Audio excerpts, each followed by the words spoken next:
Assalamualaikum warahmatullahi wabarakatuh.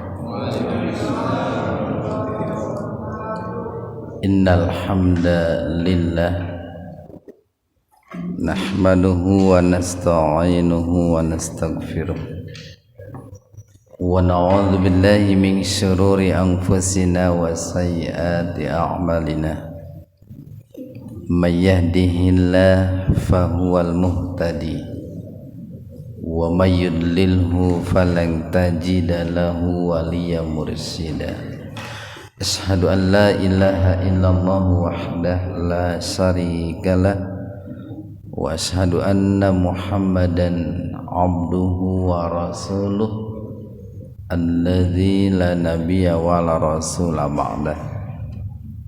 Hadirin ikhwatu iman, jemaah kuliah subuh, mudah-mudahan Allah subhanahu wa ta'ala senantiasa melimpah curahkan kesehatan dan perlindungannya untuk kita semua.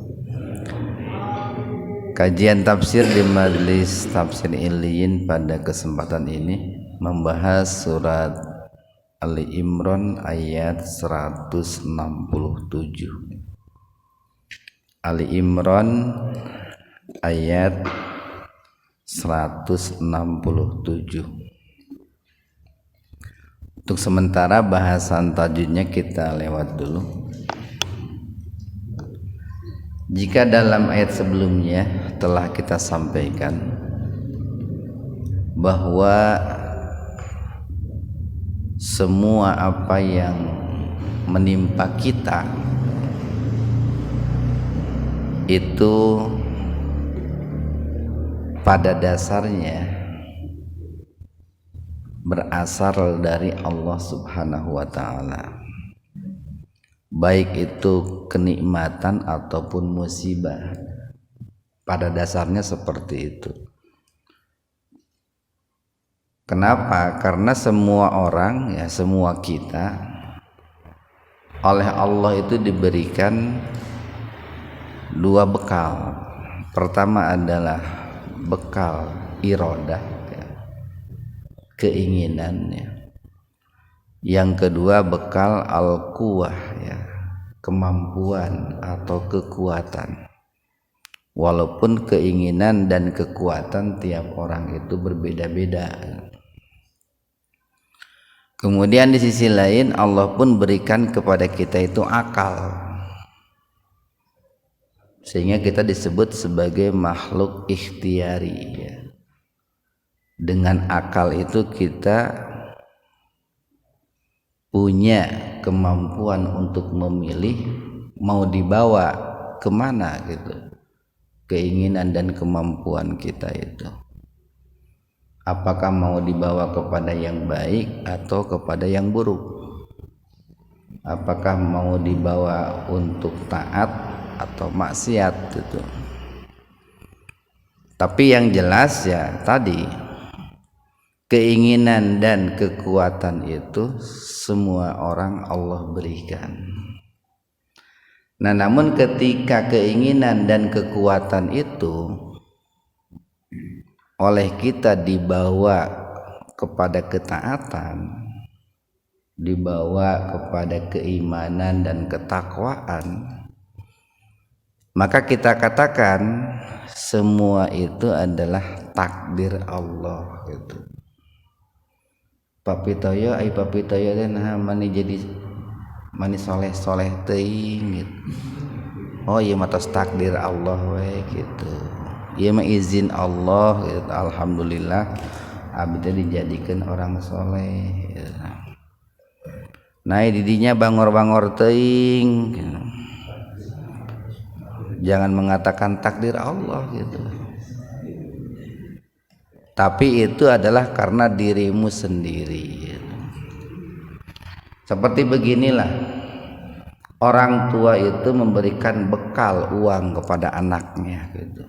Tiap hari katakanlah tong gede-gede lah 25.000 we. Setiap mau pergi sekolah diberikan uang 25.000. Dia anak SMP. Nah, kemudian di luar sana si anak itu membeli miras gitu. Kenapa kamu beli miras? Karena disuruh orang tua gitu. Kan nggak bisa gitu. Kenapa kamu mengatakan disuruh orang tua? Kan saya diberikan uang tadi 25.000 gitu. Padahal orang tua itu membeli uang 25.000 itu bukan untuk beli miras. Ya tadi untuk bekal sekolah gitu. Sama Allah pun memberikan keinginan dan kekuatan itu bukan untuk maksiat gitu, tapi untuk taat gitu. Makanya ketika orang itu menggunakan keinginan dan kekuatannya untuk bermaksiat, tidak bisa mengatakan itu takdir Allah, karena Allah tidak mengizinkan untuk itu. Nah, begitu pula ini kalau dikaitkan dengan ayat ini, semua apa musibah-musibah yang menimpa diri kita atau diri siapapun, walaupun di situ gitu ya, walaupun di situ ketika orang itu berbuat musibah itu menggunakan keinginan dan kemampuannya, atau disebabkan dia menggunakan keinginan dan kemampuan yang Allah berikan, tetapi musibah-musibah itu bukan dikarenakan Allah menginginkan seperti itu, tapi lebih kepada kesalahan yang dilakukan oleh orang itu. Cuman kemarin kita katakan tidak semua salah itu dosa. Ada juga salah yang tidak berdosa gitu. Sekarang boleh jadi begini, orang ngitung 1 tambah 1 3, nah, mungkin saja tidak berdosa Pak gitu, kalau dikaitkannya dengan urusan dunia semata gitu. Tapi kalau orang itu sholat subuh natilu, nah itu kan berdosa. Jadi tidak semua salah itu berdosa, tetapi akibatnya buruk.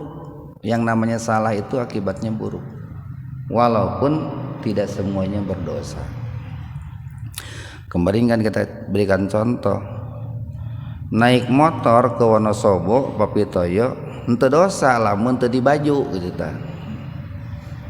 Tapi resikonya masuk angin gitu, resiko nanti akibatnya itu masuk angin, itu kan akibat buruk itu, dosa sih tidak.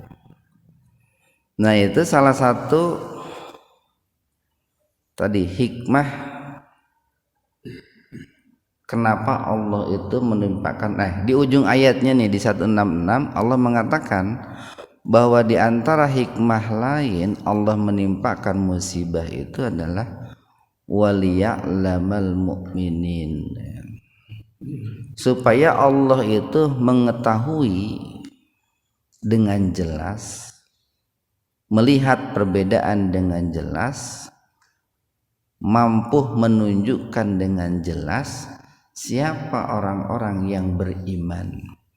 Bahkan keimanannya itu bisa diketahui oleh manusia, bisa dilihat oleh manusia, terutama bisa dilihat orang-orang yang beriman. Karena keimanan itu harus dilihat oleh orang-orang beriman Pak. Dalam surat apa itu? Kan begini, fasayarallahu wa rasuluhu walladzina amanu gitu ya. Maka nanti keimananmu itu akan dilihat oleh Allah, oleh Rasulullah, oleh orang-orang yang beriman. At-Taubah itu saya lupa ayat berapa itu, surat Taubah. Kemudian manfaat lain atau tujuan lain kenapa Allah itu menimpakan musibah. Ayat 167, wa dan li untuk ya'lama, dia mengetahui. Dalam arti bukan berarti tidak tahu Pak gitu, bukan berarti Allah tidak tahu, Kan kayak begini Pak, jangankan Allah gitu, jangankan Allah. Umpamanya seorang guru nih di sekolah. Guru itu tahu bahwa murid si A itu dia pinter, dia bisa untuk katakanlah menjawab pertanyaan sang guru. Tetapi untuk menunjukkan, memberitahukan kepada murid yang lain bahwa dia itu pinter, si guru itu nanya gitu. Kemudian murid itu menjawab gitu. Sehingga teman-temannya itu tahu, oh teman saya ini pinter gitu. Atau untuk memberitahu teman yang lain yang belum tahu. Jadi ujian berupa musibah itu satu untuk melihat dengan jelas siapa orang-orang beriman. Kemudian yang kedua waliya'lama, dan supaya diketahui dengan jelas sehingga nampak perbedaannya dengan kontras itu Pak. Alladzina, orang-orang yang nafaku, yang munafik gitu. Jangan nafaku di sini diartikan infak Pak, yang munafik. Jadi bisa diketahui mana yang beriman seluruh jiwa raganya, mana yang sinkron antara ucapan dan hatinya dan prakteknya, dan mana orang-orang yang munafik. Mana orang yang tulus, ikhlas, mana yang tidak tulus dan tidak ikhlas. Mana yang sungguh-sungguh serius, mana yang terpaksa. Jadi perlu ada yang namanya begini Pak. Suatu nilai itu kan perlu diuji Pak. Suatu nilai itu perlu diuji. Orang mengatakan berani itu perlu diuji. Jadi kalau ada seseorang mengatakan berani itu perlu diuji. Diujinya dengan apa? Dihadapkan kepada sesuatu yang menakutkan gitu Pak. Ayeuna dihadapkan umpamanya kepada harimau, berani enggak dia gitu. Dihadapkan kepada preman, berani enggak gitu. Dihadapkan kepada hantu, ininya hantu, berani itu kita. Lamun dia berani berarti berani dia Pak. Orang umpamanya dinilai bahwa dia itu dermawan, ya diuji dengan infak, sedekah, zakat, kurban. Itu baru akan ketahuan nilainya itu. Orang dinilai katakanlah sabar, diuji dengan musibah-musibah, baru terukur sejauh mana kesabarannya itu. Jadi perlu ada parameter timbangan untuk menguji sejauh mana nilai seseorang itu. Nah ini kalau mau dikaitkan nih dengan Dewan Suro nih, kenapa kok di Muhajirin ada Dewan Suro? Yaitu untuk menilai Pak, untuk menguji sejauh mana ketua DKM, calon ketua DKM yang tulus, yang ikhlas niatnya, motifnya untuk memperjuangkan Quran dan Sunnah, atau sejauh mana orang itu hanya sebatas keterpaksaan atau kepentingan yang lain. Diujilah 1 tahun itu, akan kelihatan nanti itu dalam 1 tahun itu antara yang tulus dengan yang tidak tulus, antara yang ikhlas dengan tidak ikhlas, antara yang betul-betul niatannya itu karena Allah ataupun karena yang lain gitu. Jadi perlu ada semacam parameter untuk menguji apapun itu Pak. Emas Pak nih, emas untuk mengetahui seberapa karatnya, 24 karat atau 20 karat kan diuji itu, diuji. Nah seringkali kita itu menilai sesuatu itu tanpa ada parameter ujiannya, tanpa ada timbangan ujiannya. Sehingga karena tidak ada timbangan ujiannya, itu hanya kan terka-terka saja, prasangka-prasangka saja, atau tebakan-tebakan saja. Jadi untuk mengetahui siapa orang yang betul-betul beriman dan siapa orang yang sebetulnya munafik, itu diantara hikmah di balik musibah-musibah yang menimpa itu. Abdi mah orangnya sabar, uji dengan kesulitan. Ternyata tidak, oh berarti istilahnya mungkin lain munafik, pana bohong lah sabar nanti. Itu bener lah, tidak betul-betul sabar gitu. Oh saya mah orangnya tawakal itu. Diuji dengan kesulitan, betul nggak tawakalnya? Kan begitu. Wakila dan dikatakan kepada mereka, wakila dan dikatakan lahum kepada mereka. Siapa mereka di sini? Alladzina nafaku, orang-orang yang munafik. Ta'alau kemarilah kalian, mendekatlah kalian. Qatilu, kalian berjuang, kalian berperang fi sabilillah, di jalan Allah. Au atau nih idfa'u ini membela diri lah Pak, mempertahankan diri. Jadi begini nih Pak, ketika Rasulullah Sallallahu Alaihi Wasallam nih akan berangkat ke medan Uhud dengan 1000 pasukan itu, 1000 pasukan kurang lebih lah. Itu di tengah-tengah perjalanan itu, ini kalau baca dalam riwayat yang disampaikan oleh seorang ulama yang bernama Ibnu Suhaib, di sebuah tempat namanya itu Saud, Pak. Saud itu tempat antara Madinah dengan Uhud itu.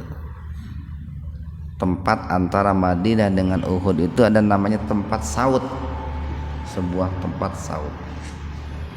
Nah di situ Abdullah bin Ubay itu ya, yang dikenal dengan tokoh munafik itu dengan gengnya lah Pak, dengan golongannya, dengan kelompoknya, mereka memberatkan perjalanan. Dalam arti memberatkan perjalanan itu males lah Pak, banyak alasan, mungkin capek gitunya, atau kumahalah ciri-ciri orang yang tidak mau melanjutkan perjalanan itu.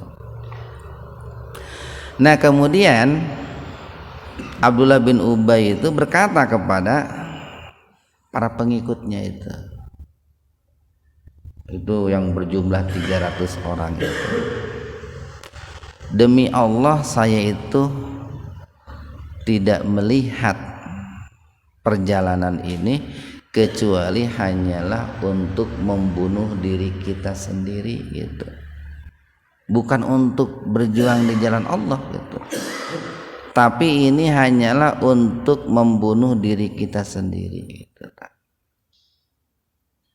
Maka Abdullah bin Ubay bin Salul itu mengajak kelompoknya tadi yang 300 tadi untuk kembali, tidak melanjutkan perjalanan bersama Rasulullah ke Uhud, tapi balik gitu. Jadi tentu kan panjang, mungkin Pak kalau digambarkan panjang bagaimana Abdullah bin Ubay itu mempengaruhi teman-temannya untuk tidak berjuang bersama Rasulullah Sallallahu Alaihi Wasallam itu. Nah pada saat itu mereka diingatkan, mari gitu, ayo kita berjuang berperang di jalan Allah gitu. Ayo kita berangkat ke Uhud, kalian jangan balik gitu. Tapi mereka tetap kan tidak mau gitu. Tentu kan dengan berbagai macam alasan itu Pak, kenapa mereka tidak mau pergi ke medan Uhud itu. Kemudian diberikan pilihan yang kedua Pak. Biasanya kalau yang namanya pilihan itu lebih rendah Pak, lebih rendah,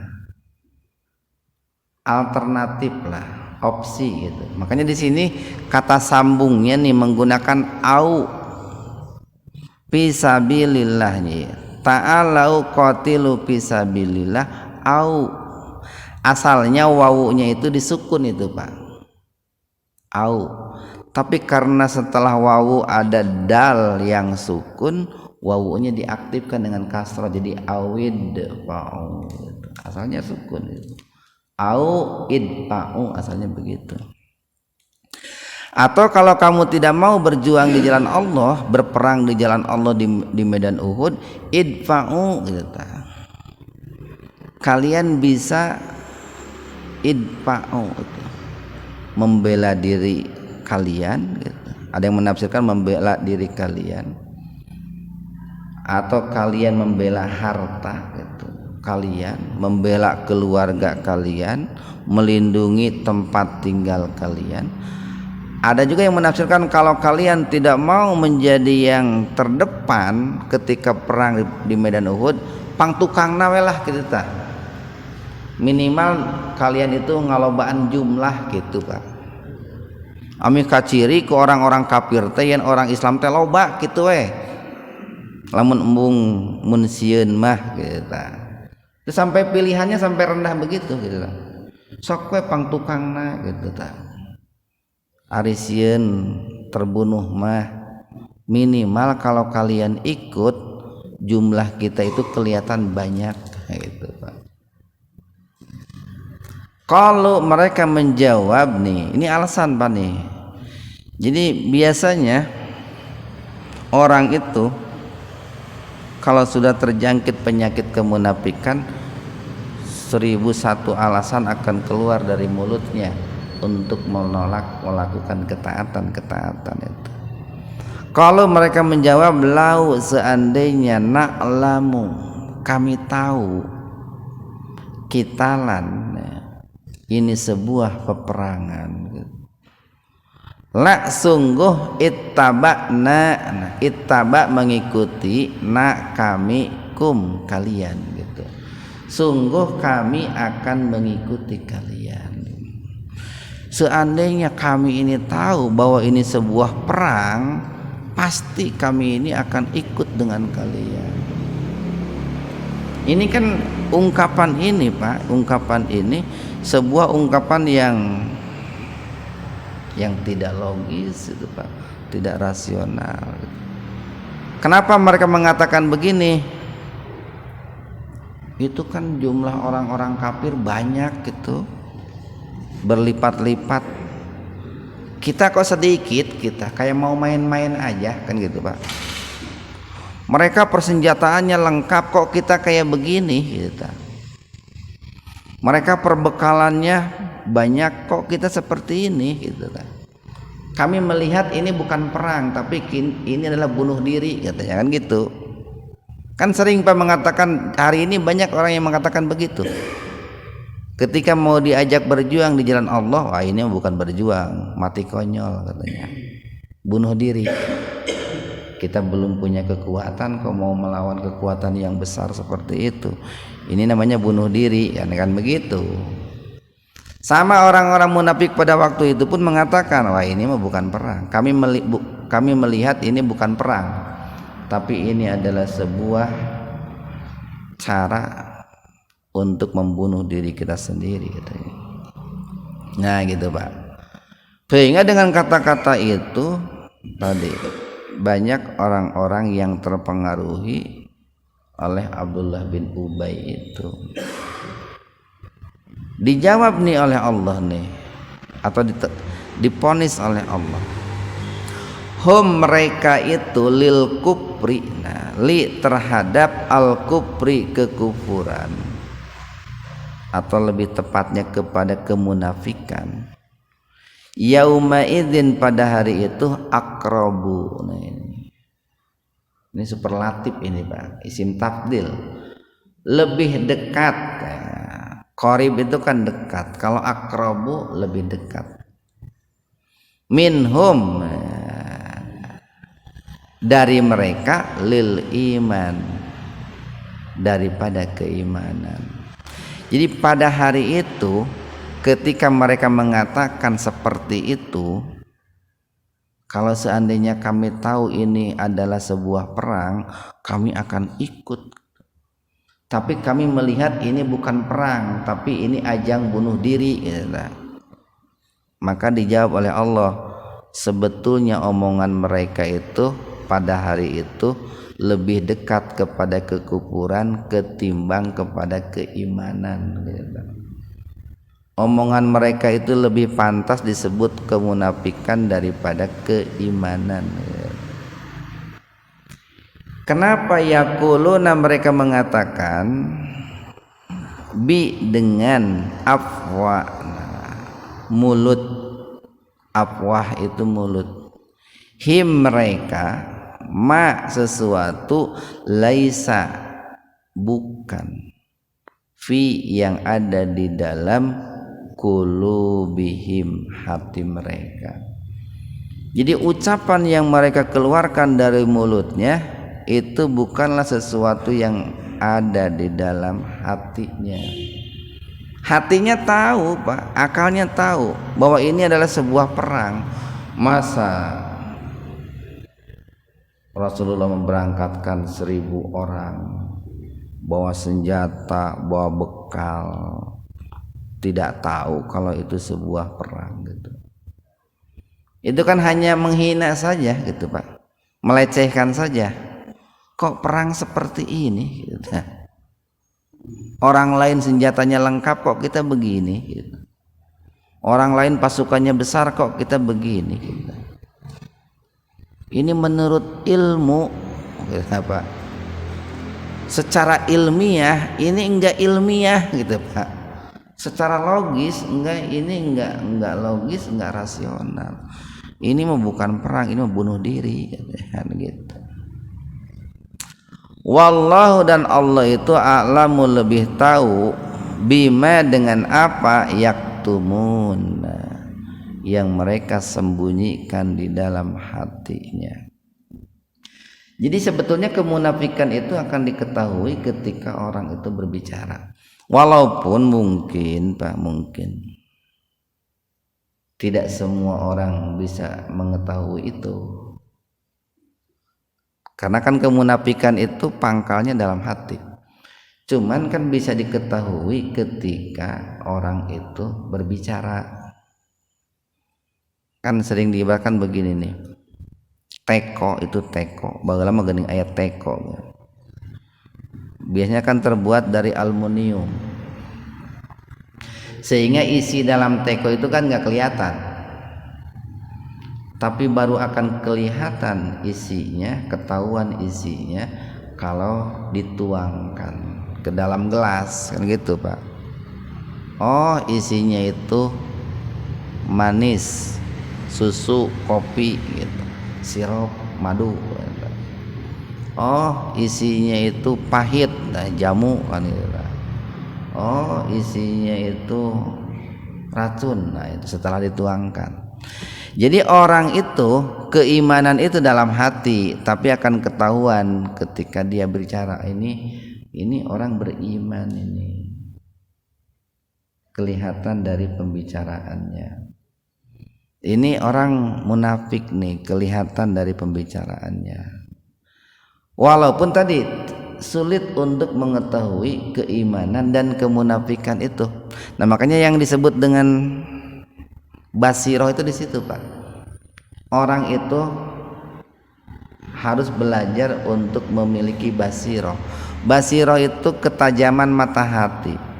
Nah ketajaman mata hati itu akan didapat manakala orang itu banyak melakukan ketaatan kepada Allah, menjauhi kemaksiatan kepada Allah, sehingga dia bisa mengetahui secara tersirat walaupun Pak, ataupun bisa mengetahui sedikitlah yang tersembunyi dalam hati seseorang itu ketika orang itu berbicara. Kita lanjutkan nih.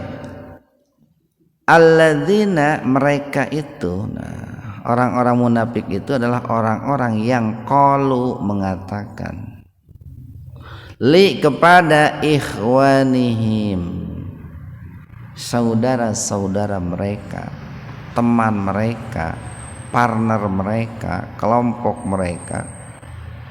Wa qa'adu dan mereka pun duduk-duduk ya. Dalam arti tidak mau pergi ke medan perang Pak. Jadi kalau kita lihat dalam Al-Quran nih istilahnya itu orang yang tidak berjuang ke medan perang disebutnya orang yang qa'adu, yang duduk. Dalam surat apa tuh?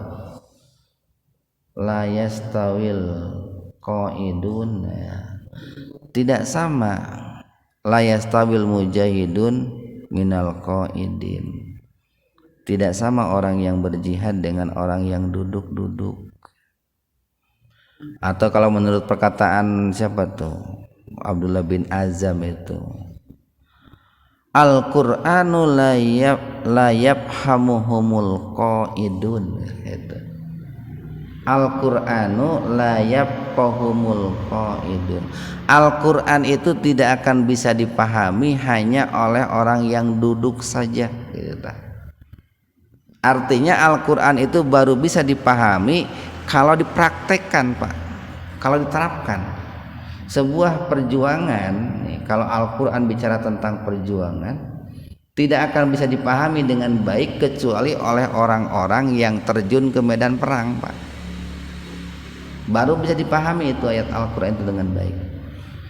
Sebuah kesabaran, ayat Al-Qur'an yang bicara tentang kesabaran tidak akan bisa dipahami dengan baik kecuali orang-orang yang memang diuji kesabarannya gitu, Pak.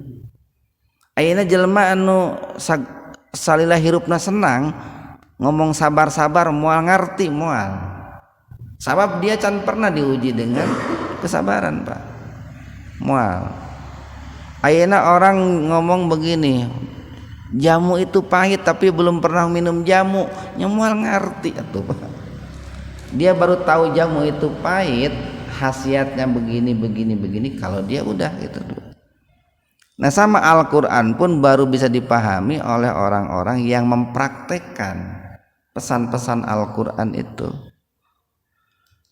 Jadi mereka orang-orang yang duduk-duduk tidak pergi ke medan perang itu berkata kepada sahabat-sahabat mereka. Apa isi perkataannya? Lau seandainya atau mereka mentaati kami itu. Ma tidaklah kutilu mereka itu terbunuh. Tuh cek aing gen. Tong init ke medan Uhud deh, meureun moal paeh gitu. Coba lamun diuk jeung saya di dieu ngariung ngobrol gitu, meureun salamet kan gitu, Pak. Di dinya sih init ke medan Uhud mati konyol cenah. Gitu, Pak. Di dinya sih kikituan, jadi we kitu tak kita.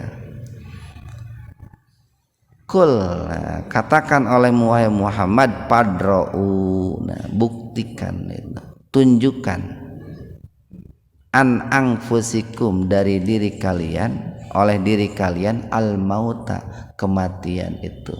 Tolak kematian itu dari diri kalian in jika kuntum keadaan kalian shodiqin adalah orang-orang yang benar.